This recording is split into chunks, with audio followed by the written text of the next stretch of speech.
मेरी पत्नी बहुत खूबसूरत थी, लेकिन घर का कोई काम नहीं करती थी।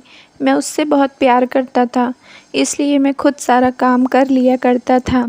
एक दिन उसने एक काम वाली बाई रख लिया और कहा कि जब आप घर से बाहर होंगे तब नौकरानी का। एक दिन मैं अचानक से ऑफिस से घर आ गया। नौकरानी को देखकर मेरे होश उड़ गए, क्योंकि वह तो जब मेरा ट्रांसफ़र भोपाल से इंदौर हुआ तो मेरी पत्नी ने भी मेरे साथ जाने की ज़िद किया। उसका मायका भी इंदौर में था। मैं उसे अपने साथ नहीं ले जाना चाहता था, क्योंकि मेरे परिवार वाले चाहते थे कि सोनम हमारे साथ रहे। मैंने उसे समझाने की बहुत कोशिश किया, लेकिन वह मेरी बात नहीं मानी। वैसे तो मेरी अरेंज मैरिज थी, लेकिन धीरे धीरे मैं सोनम को बहुत ज़्यादा प्यार करने लगा था। इसलिए उसकी ज़िद के आगे मैंने घुटने टेक दिए और उसे लेकर इंदौर आ गया। सोनम मेरे साथ इंदौर आकर बहुत खुश थी। यहाँ पर मैंने एक पॉश इलाके में किराए का कमरा ले लिया। सोनम घर की साफ़ सफाई पर बिल्कुल ध्यान नहीं देती थी, इसलिए कुछ ही दिनों में घर बिल्कुल गंदा सा दिखाई देने लगा। मैं जब भी उसे सफाई करने के लिए कहता तो वह कहती कि मुझसे ये सब काम नहीं होगा। मैंने ज़्यादा उसे काम करने के लिए नहीं कहा, बल्कि उल्टा मैं जब भी ऑफिस से घर आता तो पूरे घर की साफ़ सफाई में लग जाता था। मैंने उसे बहुत समझाया कि जब तुम ससुराल में थी तो वहाँ देखती थी कैसे माँ और भाभी घर की साफ़ सफाई और सारे काम करती थीं, उसी तरह तुम्हें भी अपने घर का काम करना चाहिए। सोनम कहती थी इसलिए मैं ससुराल में नहीं रहना चाहती थी, क्योंकि वह खुद तो काम करने वाली मशीन बनी थी और मुझे भी काम करवा करवा के मशीन बनाना चाहती थी। इसीलिए मैं उस घर से चली आई हूँ, ताकि काम ना करना पड़े। मुझे उसकी बातों से बहुत आश्चर्य लगता था, क्योंकि कैसी औरत है वह। दिन भर जब इसी घर में रहना है तो उसे कैसे अच्छा लगता था उसी गंदगी में रहना, लेकिन उसे इस बात से कोई फ़र्क नहीं पड़ता था। वह वैसे ही गंदे घर में दिन भर रहती थी। जब मुझे ही समय मिलता था मैं ही पूरे घर की साफ़ सफाई करता था।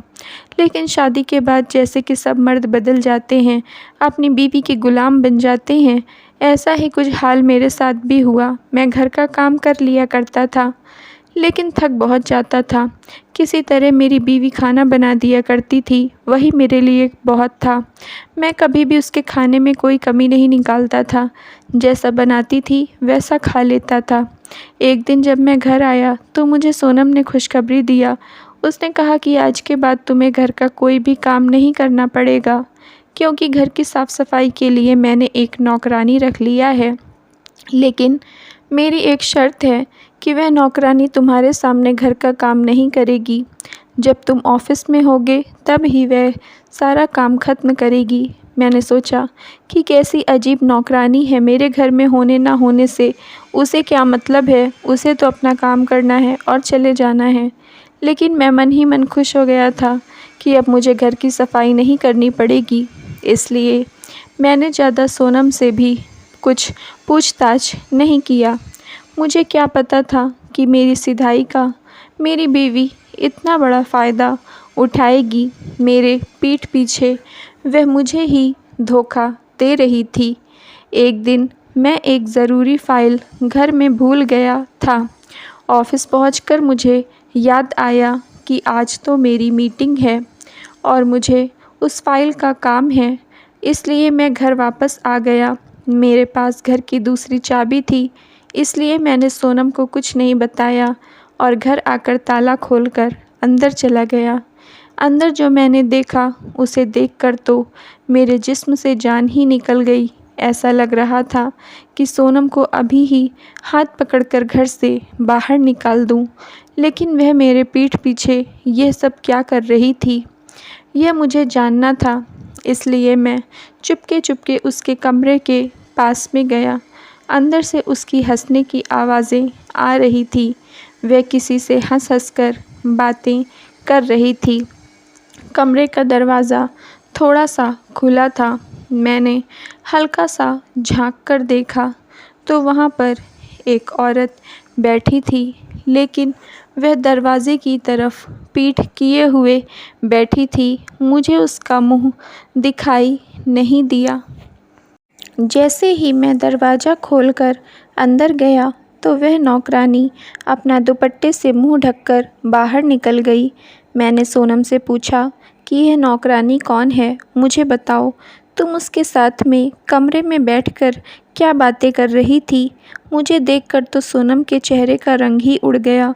वह घबरा गई और उसने मुझसे माफ़ी मांगते हुए कहा कि पहले मेरी पूरी बात सुन लीजिए, उसके बाद मैं बताती हूँ कि यह नौकरानी कौन है। सोनम ने बताया कि बहुत सालों पहले की बात है, जब हम भाई बहन बहुत छोटे थे। हम 7 बहनें थीं और हमारा सबसे छोटा भाई अभय था। मेरी माँ सिलाई का काम करती थीं और पिताजी दिहाड़ी मज़दूर थे। पिताजी को शराब पीने की बहुत बुरी लत थी। वह जो भी पैसे कमाते थे उसे शराब में उड़ा देते थे। मेरी माँ सिलाई का काम करके किसी तरह हम भाई बहनों का पेट भरती थी। जब हम छोटे थे हमारा पेट भी छोटा था, तब हमारा पेट भरना माँ के लिए आसान था। लेकिन जैसे जैसे हम बड़े होने लगे वैसे वैसे हमारी भूख भी बढ़ने लगी और माँ के लिए हमारा पेट भरना मुश्किल हो रहा था। मेरी सबसे बड़ी बहन 17 साल की थी और उससे पूरा 12 साल छोटा मेरा भाई अभय सिर्फ 5 साल का था। हम भाई बहन एक दूसरे से छीन छीन कर खाना खाते थे, लेकिन हम बहनों और माँ की सारी उम्मीद अभय के ऊपर ही टिकी हुई थी। मेरी माँ की सिलाई करते करते आंखें कमज़ोर होने लगी थीं, तो मेरी बड़ी दीदी सिलाई करने लगी थीं, लेकिन पैसे इतने कम मिलते थे कि उसमें से पेट भर पाना बहुत मुश्किल हो रहा था। मेरा छोटा भाई अभय भी अब धीरे धीरे बड़ा हो रहा था और हम बहनें पक्की उम्र की होती जा रही थीं।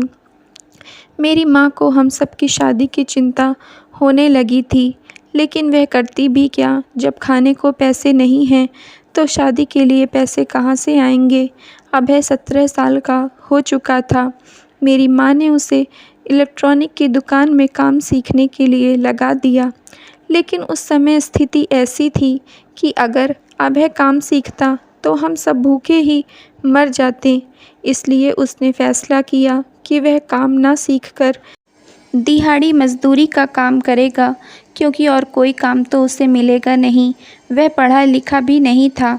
माँ ने भी उसे सहमति दे दिया और वह दिहाड़ी मज़दूरी का काम करने लगा। तभी उसकी मुलाकात एक नवीन नाम के लड़के से हुई। नवीन ने कहा कि चलो मैं तुम्हें दूसरा काम दिलाता हूँ, इन पैसों में तो तुम्हारे घर का खर्च भी नहीं चलेगा। नवीन अक्सर हमारे घर आया करता था। वह मुझे छुप छुप कर देखा करता था। एक दिन घर में कोई नहीं था। उसने मुझसे कहा कि जब तुम्हारे घर के हालात ठीक हो जाएंगे तो मैं तुमसे शादी कर लूँगा। मैं भी उसे चाहने लगी थी। एक दिन की बात है, नवीन अभय को लेकर कहीं चला गया था। 1 महीने बीतने वाले थे, अभी तक अभय नहीं आया था। हमारे पास खाने पीने को कुछ भी नहीं था। मेरी बड़ी बहन भूख की वजह से एक दिन चक्कर खाकर गिर गई और मर गई। 1 महीने बाद जब अभय घर आया तो वह बहुत सारे पैसे लेकर आया था। उसने वह सारे पैसे माँ को दिए और कहा, घर में खाने पीने का सारा सामान भर लो, सब बहनों का और आपका पेट भर जाएगा। अभय हम सबसे बहुत छोटा था, लेकिन वह अपनी जिम्मेदारी को भरपूर समझता था। जब उसे पता चला कि उसकी बड़ी दीदी भूख की वजह से मर गई हैं, तो वह बहुत रोया और उसने माँ से वादा किया कि आज के बाद मेरे घर में कोई भी भूखा नहीं रहेगा। और ऐसा ही हुआ। इसके बाद अभय चला गया और वह इतने पैसे भेजता था कि सबका आराम से पेट भर जाता था। धीरे धीरे माँ पैसे जोड़ने लगी थी। हमने एक बहुत अच्छे इलाके में बहुत अच्छा घर भी बनवा लिया था। लेकिन एक दिन जब अभय घर आया तो मेरे पिताजी ने उसे बहुत डांटा और उसे घर से निकाल दिया। कहा कि तू मेरी इज्जत को रौंद रहा है, मुझे बदनाम कर रहा है, ऐसा काम करते तुझे शर्म नहीं आती? और अगर तू यही सब काम करेगा तो निकल जा इस घर से, कभी दोबारा इस घर में कदम मत रखना।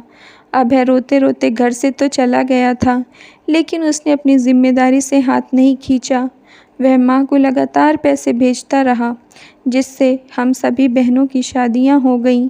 उसने हमारा स्टेटस बदल दिया, जिससे कि हम लोगों को सब लोग ख़ानदानी समझने लगे थे। हम लोगों की गरीबी किसी को नहीं पता थी। नए घर में हम लोगों की बिल्कुल नई पहचान बन चुकी थी। मेरी शादी आपसे हो गई। मुझे पता चला है कि मेरा भाई यहीं इंदौर में ही कहीं है। मैं आपसे एक छोटी सी विनती करती हूँ कि मुझे मेरे भाई से मिलवा दीजिए। बाकी आगे का सारा सच उससे मिलने के बाद बताऊँगी। मैं उसकी बातों से सहमत हो गया और मैं उसके भाई अभय का पता लगाने लगा। मैंने बहुत सारे आदमी लगा दिए, इधर उधर उसका पता खोजने लगा। बहुत कोशिश करने के बाद भी मैं उसे ढूंढ नहीं पा रहा था। फिर मेरे आदमियों ने एक दिन नवीन को ढूंढ लिया और नवीन के सहारे उसके फ्लैट का पता चला था कि नवीन और अभय एक साथ ही रहते हैं। सोनम ने इतना तो बता दिया था कि वह नवीन से प्यार करती थी, तो क्या वह शादी के बाद मुझे धोखा दे रही थी? सवाल तो मेरे मन में बहुत चल रहे थे, लेकिन मैंने सोचा कि यह सारी बातें मैं सोनम के मुंह से ही सुनूंगा। पहले उसके भाई से उसे मिलवा देता हूँ। शाम को जब मैं ऑफिस से घर गया तो मैंने सोनम से कहा, तैयार हो जाओ, अभय से मिलने जाना है। उसने जल्दी से दुपट्टा सर पर डाला और तैयार हो गई। सोनम को लेकर मैं अभय और नवीन के फ्लैट पर चला गया। जब मैं उनके फ्लैट पर पहुंचा और दरवाज़ा खटखटाया तो नवीन बाहर निकला। वह सोनम को नहीं देख पाया था क्योंकि सोनम पीछे थी। वह मुझे तो पहचानता नहीं था। मुझे देखते ही उसने कहा कि आज अभय कोई शो नहीं करेगा। तब तक सोनम आगे आकर दरवाजे के अंदर झांकने लगी। सोनम को देखकर तो नवीन के होश ही उड़ गए। वह बस देखे ही जा रहा था। सोनम ने अंदर झांक कर देखा तो टेबल में बहुत सारी नशे की चीज़ें रखी हुई थीं और वहीं चेयर में अभय बैठा हुआ था। सोनम दरवाज़ा खोलकर सीधे अंदर चली गई। उसे देखकर अभय के चेहरे का रंग ही उड़ गया। वह बहुत दुखी हो गया और दोनों भाई बहन एक दूसरे से लिपट कर रोने लगे। सोनम ने कहा कि अभय, ये तूने अपनी क्या हालत बना डाली है। अभय फूट फूट कर रोने लगा। उसने कहा, दीदी आप क्या जानो, आप सबको अच्छी ज़िंदगी जीने में मैं कितने दिन भूखा रहा हूँ, दर दर की ठोकरें खाई हैं, तब जाकर अपनी माँ और बहनों की ज़िंदगी अच्छी कर पाया हूँ। अपनी बहनों की शादियाँ कर पाया हूँ। मैंने अपने भाई होने का फ़र्ज़ निभा दिया है। अब मेरी ज़िंदगी में कुछ भी नहीं है। मैं बिल्कुल बर्बाद हो चुका हूँ। अभय के कमरे में लेडीज़ कपड़े और मेकअप देखकर तो सोनम ने कहा, यह सब किसका है?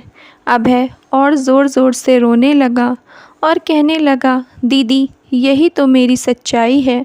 इसी कारण तो मैं आज इतने पैसे कमा पाया हूँ। सोनम ने कहा, अभय मुझे शुरू से बताओ, तुम इन सब में कैसे फंस गए हो? अभय ने बताया कि जब नवीन मुझे मिला तो नवीन ने कहा कि दिहाड़ी मजदूरी से तो घर नहीं चलने वाला, इसलिए हम दोनों रात में लिपस्टिक लगाकर भीख मांगते थे। एक दिन किन्नरों का सरदार हमें पकड़ कर ले गया। उसने वहाँ हमें बहुत मारा पीटा और 1 महीने तक बंद रखा। हम उससे अपनी ज़िंदगी की भीख मांगते थे, उसे छोड़ देने के लिए कहते थे, लेकिन वह नहीं मानता था। लेकिन एक दिन उसका दिल पसीज गया। जब उसने हमारी मजबूरी देखी तो हमें छोड़ दिया। उसके बाद मैं किन्नरों के कपड़े और मेकअप पहनकर इधर उधर नाच गाना करता था।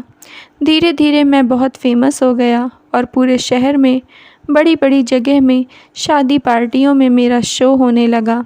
मैं बहुत सारे पैसे कमाने लगा। एक दिन पार्टी में मैंने देखा मेरे पिताजी ही मेरे एक एक ठुमके में एक एक गड्डी उड़ा रहे थे। तब तो मेरी आंखों से आंसू आ गए, क्योंकि यह मेरी ही कमाई मुझ पर उड़ा रहे थे। मैंने तो अपनी माँ से कभी उम्मीद भी नहीं किया था कि वह पिताजी को पैसे देंगी, लेकिन वह मुझसे छुपाकर पिताजी को पैसे देती थीं और पिताजी इन सब गैर कामों में पैसे उड़ाते थे। मैं धीरे से उनके पास गया और उनके कान में कहा कि मैं आपका बेटा अभय हूँ। यह सुनकर पिताजी को गुस्सा आ गया था, इसीलिए जब उस दिन मैं घर गया था तो उन्होंने मुझे घर में रखने से मना कर दिया था। वह कह रहे थे कि यह मेरी बदनामी करवा रहा है, लेकिन मेरे पास और कोई दूसरा रास्ता भी नहीं था। मेरे ऊपर 6 बहनों की शादियों की ज़िम्मेदारी थी। मैं अपनी ज़िम्मेदारियों से तो मुँह नहीं मोड़ सकता था, ना ही पढ़ा लिखा था कि मुझे कोई अच्छी नौकरी मिल जाती। मुझे अपना परिवार चलाने के लिए जो सही लगा मैंने वह काम किया। मैंने बहुत सारा पैसा कमा लिया, लेकिन मैं इस ज़िंदगी से तंग आ गया, इसीलिए खुद को नशे के हवाले कर दिया। मैं एक मर्द होकर भी किन्नर बना घूम रहा हूँ। मेरी पहचान एक किन्नर के नाम से है। सोनम ने अपने भाई को संभाला और कहा कि अब बस ऐसा करने की कोई ज़रूरत नहीं है। अब हमारे पास सब कुछ है, किसी को किसी चीज़ की ज़रूरत नहीं है, इसलिए यह काम करना बंद कर दो। मैंने नवीन और अभय को नशा मुक्ति केंद्र में भेजा, जहां पर उनका मनोचिकित्सक के द्वारा भी इलाज चालू हो गया और कुछ महीने लग गए उन्हें ठीक होने में। मैंने सोनम से पूछा, लेकिन तुमने यह तो बताया नहीं कि घर में नौकरानी कौन है? वह मेरे सामने क्यों नहीं आती? मुझे उस नौकरानी के ऊपर शक है। उसने कहा, वह नौकरानी कोई और नहीं, मेरे पिताजी हैं। वह नशा पत्ती सब छोड़ चुके हैं, वह एक अच्छे आदमी बन चुके हैं, लेकिन अभय के कहने पर माँ ने अब उन्हें पैसे देना बंद कर दिया है। एक दिन वह भीख मांगने के लिए मेरे दरवाजे पर आए थे। मैंने उन्हें देखा तो अपने घर पर काम के लिए रख लिया, क्योंकि मैं उन्हें अब और मुफ्त की रोटियां खाने नहीं दे सकती थी। पूरी ज़िंदगी तो उन्होंने मुफ्त की रोटियां खाई हैं, पहले माँ की कमाई की और फिर बेटे की कमाई की। लेकिन अब जब उनकी आंखें खुली हैं तो उन्हें कुछ काम करके ही अपनी मेहनत की कमाई खाना चाहिए। मैं उन्हें पैसे नहीं देती थी, वह सिर्फ़ आपके जाने के बाद आकर घर की साफ़ सफाई कर देते थे और मैं उन्हें खाना बनाकर खिला देती थी। वह दूसरे घरों में भी काम करने लगे हैं जहां उन्हें पैसे मिलते हैं। मुझे खुद पर बहुत शर्म आई, क्योंकि मैंने अपनी पत्नी पर शक किया था। Thank you friends. अगर आप लोग को स्टोरी पसंद आई हो तो प्लीज़ लाइक कर दीजिए और चैनल को सब्सक्राइब कर लीजिए।